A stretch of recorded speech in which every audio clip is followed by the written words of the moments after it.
Hello friends, welcome back to Preeti corner. Radhe Radhe दोस्तों। आज की इस वीडियो में हम लोग देखेंगे कि नवरात्रि के व्रत कैसे कर सकते हैं, उनके क्या नियम हैं।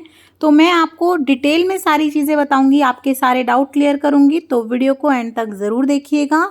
नवरात्रि जो हैं वो 2 बार आते हैं विशेष, एक बार चैत्र में और एक बार शारदीय नवरात्रि, और 2 बार और आते हैं लेकिन वो गुप्त नवरात्रि होते हैं। वो कोई कोई लोग करते हैं मन्नत वगैरह मांगकर, हर कोई वो नहीं करता, लेकिन शारदीय नवरात्रि और चैत्र के नवरात्रि तो विशेषकर सभी करते हैं। और आप चाहे नवरात्रि कोई से भी रख रहे हो, नियम सेम ही होते हैं, व्रत एक ही प्रकार से किए जाते हैं। सबसे पहले तो आप ये डिसाइड कर लीजिएगा कि आपने नवरात्रि रखने कितने हैं। कई लोग तो पूरे 9 नवरात्रे भी करते हैं, और जैसे अगर मान लीजिए बीमार हैं या बड़े बुजुर्ग हैं या बच्चे हैं या फिर तबीयत वगैरह का आपको लगता है कि बीच में खंडित हो जाएंगे, तो कई लोग जो है सिर्फ 2 भी रख लेते हैं, जोड़ा। तो वो जो जोड़ा रखा जाता है वो एक तो सर्वप्रथम पहले दिन रखा जाता है, और एक रखना होता है लास्ट के दिन। जिस दिन जैसे मान लीजिए आप अष्टमी की कढ़ाई करेंगे, यानी कि अष्टमी को कन्या जमाएंगे, तो आप 7वीं वाले दिन रखेंगे, सप्तमी वाले दिन। इसी तरीके से अगर आप 9वीं को कंजक करते हैं तो अष्टमी वाले दिन रखेंगे। तो आप इस तरीके से सबसे पहले तो डिसाइड कर लीजिएगा कि आपने कितने नवरात्रि करने हैं। और जैसे कि देखिए, हमारे यहाँ पर होता है कि हमारे यहाँ पर ना अष्टमी को कन्याएं जिमाई जाती हैं, तो हम लोग क्या करते हैं, कहते ही से 9 ही नवरात्रे हैं कि 9 नौरते करे हैं, लेकिन हम लोग सप्तमी तक पूरे दिन व्रत करते हैं रोज, और अष्टमी वाले दिन माता रानी को भोग लगा के कन्या जिमा के फिर हम अपना भोग पारण कर लेते हैं। तो हम लोग ऐसे ही करते हैं। जैसे आप लोग पूछ लीजिएगा कि आपके यहाँ पर माता कौन से दिन मनाई जाती है। जैसे कई पंजाबी वगैरह होते हैं तो उनके यहाँ पर क्या करते हैं, सप्तमी वाले दिन कढ़ाई करना जरूरी होता है, तो वो लोग छठे नवरात्रे तक पूरे नौरते करते हैं और 7वें को जिमा देते हैं। तो इस सबके घर अलग अलग रिवाज होता है, आप वो पूछ सकते हैं। और अगर नहीं आपको पता है तो कोई बात नहीं, आप अपने मन से अष्टमी या नवमी जब भी कढ़ाई करना चाहते हैं उससे एक दिन पहले तक आप पूरे नवरात्रि रख लीजिएगा। यानी कि अगर आप नवमी को कर रहे हैं तो अष्टमी तक नवरात्रि कीजिएगा, आप अष्टमी को कढ़ाई कर रहे हैं तो सप्तमी तक करिएगा। तो इस तरीके से आप नवरात्रि रख सकते हैं। और नवरात्रि जो रखे जाते हैं व्रत, वो भी 2 या 3 तरह के करे जाते हैं। जैसे पहला तो सबसे पहला होता है फलाहार। उसमें आपको मतलब कि फल खाने होते हैं, या फिर आलू वगैरह, सेंधा नमक वगैरह वो चीज़ें खानी होती है, वो होता है फलाहार। आप ऐसे भी कर सकते हैं, मोस्टली लोग इसी तरीके से करते हैं, लेकिन कई जगहों पे लोग एक टाइम अनाज भी खा लेते हैं, यानी कि बिना लहसुन प्याज का सात्विक भोजन।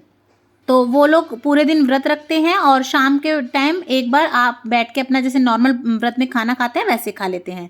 दूसरा एक और तरीका होता है, वो होता है लौंग के जोड़े पे व्रत। उसमें आपको पूरे दिन कुछ नहीं खाना होता, आप चाय दूध तो ले सकते हैं, लेकिन शाम को जिस टाइम आप व्रत खोलेंगे उस टाइम सिर्फ आपको 2 लौंग लेनी है, जिसपे फूल हो ऊपर एक, यानी कि लौंग का जोड़ा, और उसी से आपको या तो पानी से, चाय से या दूध से उस लौंग के जोड़े को आपको सटकना होता है, चबा के नहीं खाना होता।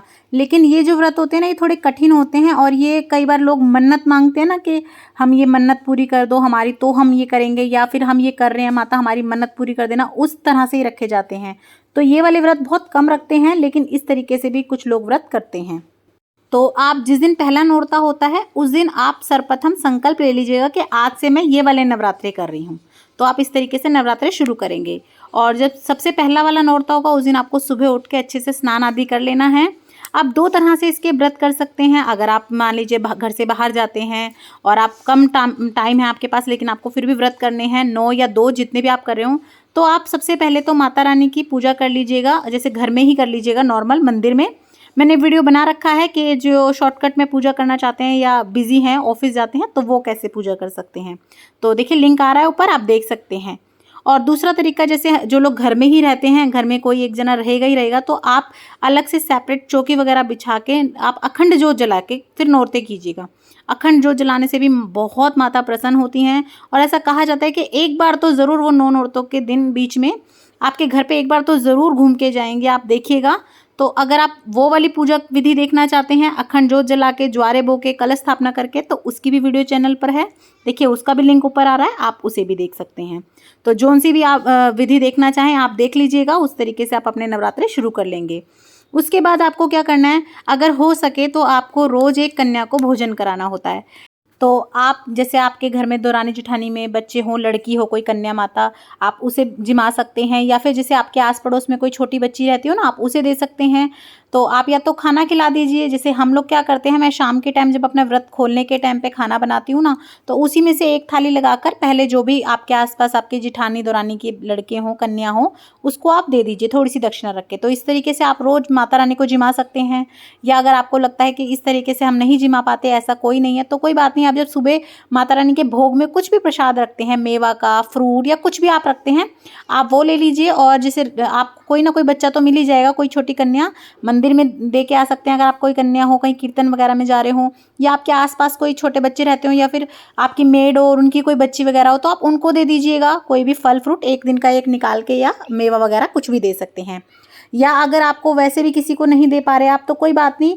आप जैसे मान लीजिए कहीं रास्ते में जा रहे होते हैं ना और आपको कन्या दिख जाती हैं छोटे, तो कोई बिस्किट का पैकेट वगैरह, कुछ फ्रूट वगैरह आप उनको दे दीजिए। लेकिन जब भी आप ऐसे देना तो उस पर आप कुछ दक्षिणा ज़रूर रख दें। 1 रुपया, 2 रुपये, 5, 10, जो भी आप यथाशक्ति अनुसार रखना चाहें, आप उस पर कुछ ना कुछ दक्षिणा ज़रूर रखें। नहीं तो अगर आपके घर में कोई बच्चा है, आपकी भी कोई छोटी बेटी वगैरह है, तो आप उसे भी जिमा सकते हैं। और उसके बाद लास्ट वाले दिन, जिस दिन आपने कढ़ाई करनी है, यानी कि आपने कन्याएं बिठानी है, उस दिन आप हलवा पूरी वगैरह बना के भोजन करवाइएगा। आप उस दिन 9 कन्या तो ज़रूर से बिठाइएगा। 9 कन्या और एक लांगुर, लांगुर मतलब एक लड़का, छोटा लड़का आप ज़रूर जिमाइएगा। ऐसा कहते हैं कि अगर आप कन्या के साथ लांगुर नहीं जिमाते ना, तो आपकी कन्याओं का भी पुण्य आपको नहीं मिलता। तो आप लांगुर यानी कि हनुमान जी का रूप एक लड़के को ज़रूर जिमाएं। तो आप ऐसा कर सकते हैं, 7 कन्या ले सकते हैं, 1 लांगूर ले सकते हैं। जैसे अगर आजकल के ज़माने में नहीं आते हैं बच्चे, नहीं कोई जिमने को मिलता है, तो आप 5 कन्या, 7 कन्या और 9 जिमाएं तो बहुत ही अच्छी बात है। और 11 भी कर सकते हैं, 21 भी कर सकते हैं, बढ़ा भी सकते हैं आप। तो इस तरीके से आप कन्या जिमा सकते हैं। और आप जिस दिन नवरात्रे करें उस दिन प्रसाद जब आप देते हैं ना, तो अगर हो सके तो उसमें केले का प्रसाद भी ज़रूर दीजिएगा। ऐसा कहते हैं उस केले के प्रसाद से भैरव और लांगूर दोनों भी जिम लेते हैं, वो भी प्रसन्न हो जाते हैं माता रानी के साथ साथ। जैसे कहते हैं ना कि वैष्णो देवी की चढ़ाई जब तक पूरी नहीं होती, जब तक हम भैरव जी की नहीं करते हैं, उसी प्रकार से आप अगर केले का प्रसाद भी देंगे ना नवरात्रों में, तो वो ऐसा कहते हैं हमारी मतलब पूरे नौरते संपन्न हो जाते हैं। और आप थोड़ा सा सुहाग का सामान ज़रूर चढ़ाएं माता रानी को। हो सके तो आप साड़ी चढ़ाएं, नहीं तो आप चुन्नी भी चढ़ा सकते हैं। वैसे मुझे लगता है साड़ी ज़्यादा अच्छी रहती है, क्योंकि कोई यूज़ कर लेता है, चुन्नियाँ इतनी यूज़ नहीं हो पाती हैं। तो आप वो कर सकते हैं। नहीं तो आप किसी भी जो कन्या जिमा रहे हो ना, जैसे आपके आसपास के बच्चे होते हैं, पता ही होता है, तो आप उनमें से किसी भी जो छोटी सी बच्ची है उसके लिए फ्रॉक वगैरह ला के दे सकते हैं। तो बहुत अच्छा लगता है जब बच्चे भी पहन के खुश होते हैं ना, तो ऐसा लगता है सच में माता रानी तक पहुँच गए कपड़े। और आप जब नवरात्रों के व्रत करते हैं तो आपको ब्रह्मचर्य का पालन करना होता है। तो इस 9 दिन के बीच में, या जब तक आपने व्रत करे हैं नवरात्रों वाले दिन, उसमें आपको जो है ना घर में लहसुन और प्याज नहीं खाने होते, आपको सात्विक भोजन ही करना होता है। आप व्रत रखें तो कंपलसरी है, लेकिन अगर आप व्रत नहीं भी रख रहे हैं तो भी आप हो सके तो नवरात्रों में प्याज लहसुन को जो है ना बनाएं अपने घर में। और फलाहार में आप क्या क्या खा सकते हैं उसके लिए मैंने सेपरेट वीडियो बनाई है, आप उसे जाके ज़रूर देखिएगा, नहीं तो ये वीडियो बहुत ज़्यादा लंबी हो जाएगी। और भी आपको नवरात्रों से रिलेटेड सारी चीज़ों के वीडियोस चैनल पर मिल जाएंगे, आप उन्हें भी ज़रूर देखिएगा। और अगर वीडियोस पसंद आए, मेरा चैनल अच्छा लगे, तो लाइक, शेयर और सब्सक्राइब करना बिल्कुल ना भूलें। देखने के लिए बहुत बहुत धन्यवाद। जय माता दी।